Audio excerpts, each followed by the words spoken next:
Here we go.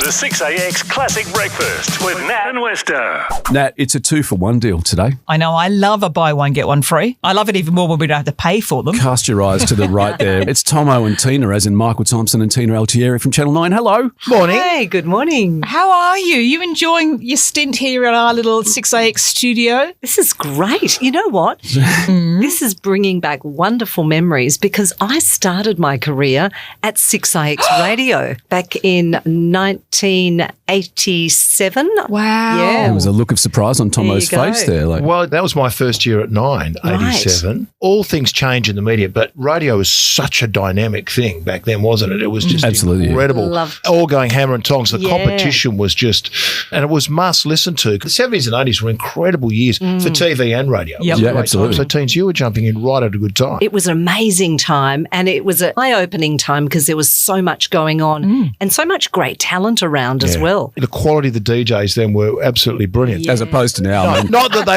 aren't great now, but Thanks, Thommo. We'll wrap this up now, shall we? when you were a kid, you remember all. I remember Leo Nelson, love Jeff Bradley. Leo. I could name 20 or 30. Each station had its own sort of identity. Yes, Absolutely. those And IX was great because personalities, IX used to do the football as well, which was because I was a big footy fan.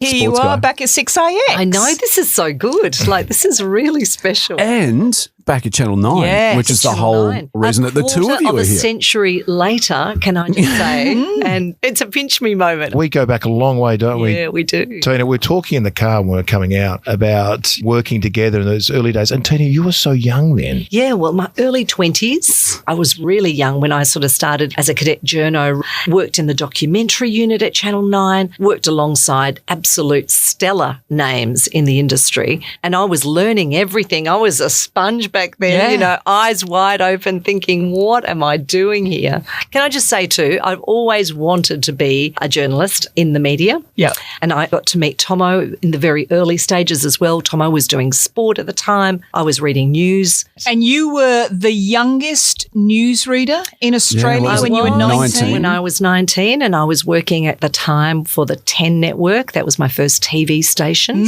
They looked around and they were stuck one day. She'll do. And she'll do. I think I was sitting in the right chair at the right time. I think talent That's it. may have had something No, to do with it, I don't Tina. know about that. I think it was all about being there, but it was fantastic. So many great stories about the people we interviewed, really memorable. Do you have a favourite? I remember interviewing Paul Keating one time, and it was a favourite, but for a different reason. He was in town. He was facing some pretty strong sort of criticism around a piggery that he had a part ownership in. That's right. And I was told, go and interview him, whatever you can get. So, you know, we do the doorstop. We sort of go in there. This is my one and only chance. And I was 19. So I went over to him and I held my microphone tight and was nervous as anything. My knees were shaking. And I said, Prime Minister, what do you think of the criticism you're receiving about being part of this venture and people saying that you're doing the wrong thing by this? And he took one look at me. He nodded. He turned away. And he walked away from me without saying a word, and I didn't get the grab. You went very straight for well. the pig and nothing happened. Of course. And I have incredible respect for him, and certainly back in the days as well, because he was amazing. He's amazing with the media. He knew exactly how to play the media. So, no, I didn't get the grab, but Paul Keating certainly taught me a lot about trying to get that golden 7 seconds that we need. Well, especially nowadays, because that's about the average person's attention span.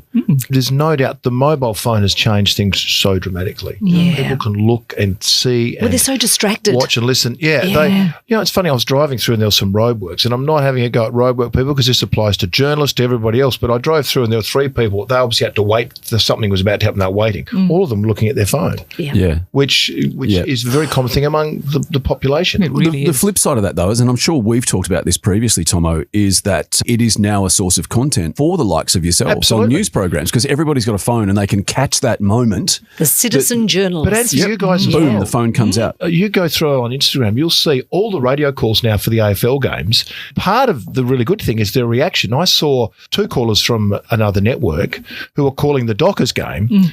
and they said the ball was out of bounds on the full, Yes. which got marked at the end. Yep. There wasn't much fuss made on the TV, but on the radio, James Brayshaw and Brian Taylor went nuts on Yep. it. So Did they? everyone's using it Yeah. and driving it. Unfortunately, there's 90% really good stuff, and there's 10% that Yeah. is So much about how we gather news, hasn't Absolutely. huge. Before we get down to the actual business, that you're back at 9 after 11 years, Tina. Yes. And I'm not sure what it was, but I think we were hosting something at the same time. I remember swapping notes about singing in bands. Gee, I used to sing at the Sheraton Hotel in the lobby lounge doing jazz 3 nights a week in my Wow. 20s, but don't hold that against me. Tina's got a really fantastic Oh, voice. it feels like a lifetime ago, but that was back then. And then I went over to Singapore and I sang in a band there. That's the part Was that, that the part? I do remember. Yes. Yeah. Yeah, I was very Yes. impressed with that. So that was exciting, and singing in some nightclubs, and very different to kind of to my life here, really. Did But you- it was Did you different. have the whole glamorous ball gown and drape yourself across the piano and that sort of? No. But it was a great time of my life. I wasn't out partying and drinking with my mates. I was singing at a lobby lounge. So you're just So I drinking, had a smoking, different- partying well, now? that's it. Is Yeah, that now? making up for lost time. Doing it on the news. When there's a karaoke thing, do you pull out the microphone, have a go now? Probably not. I tend not to. I do have a few faves. I remember we had a big launch and there were a lot of advertisers there. It was a big money night for 9 and Tina was hosting it. She introed a part of the night and then she moved over and sung Shania Twain's Still the One, Still which the was One. the old thing for 9 years. Yeah. Note perfect. Oh, I don't know Absolutely about nailed that. it. And everyone was just, you have got to be kidding. The whole reason that you've come to see us, your return to Channel 19 after 11 years, and the fact that you're working with your old mate, Thommo. In a way, you've kind of swapped roles because I guess when you were doing the Channel 9 news, Tina, you were the sports guy, Thommo. Exactly. Now Yeah. you're the news guy. Yeah, And it's not and that I you're get doing to do- sport, but you're doing the special reports. Which is really exciting because they've said to me, what are the stories that really make people sit up and take note? What are the stories that people talk about when they're catching up for coffee? To be given that opportunity is like gold. So we sat down, we thought, right, what are the stories that people love? Who's going through what at the moment? What are the signs of the times? We came up with a long list. So it's really exciting to be able to do that. So for me, to be able to get out there, interview people and get a sense of a bit of the pulse of what's going on out there is like fantastic. Is there something about wearing pajamas in public? Because that's what we've been asking today. Yeah. How do you feel about wearing PJs? Is that something you would do, Tina? I think pajamas have evolved.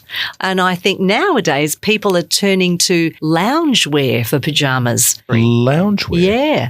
Have you seen that, Thommo? I'm out of the loop on Right. this. Well and truly. You're in your flannies. Yeah. Are you wearing them out in public?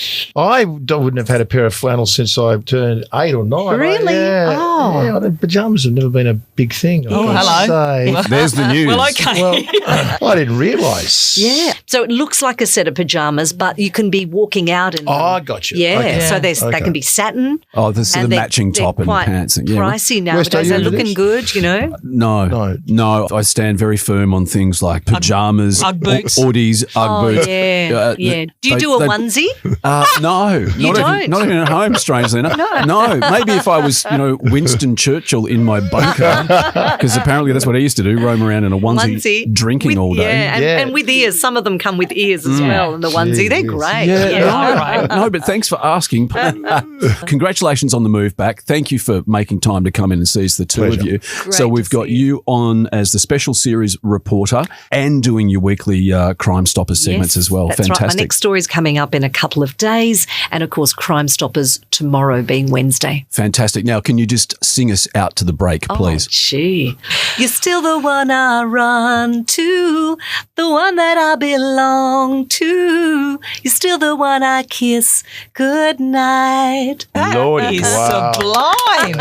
Especially put on the spot. No It's early backing. morning, No Tina. warm up. It's croaky. Wow. Tina Altieri, I bow down. Michael Thomson, thank you Thanks, for guys. for lending support to her in her moment there. Yeah. Thanks, guys. Thank you. I hope this was as much fun for you as it was for me. The Classic Breakfast with Nat and Westo. Weekday mornings from 5:30 on 6AX. I'm done. Stick a fork in me. I feel good.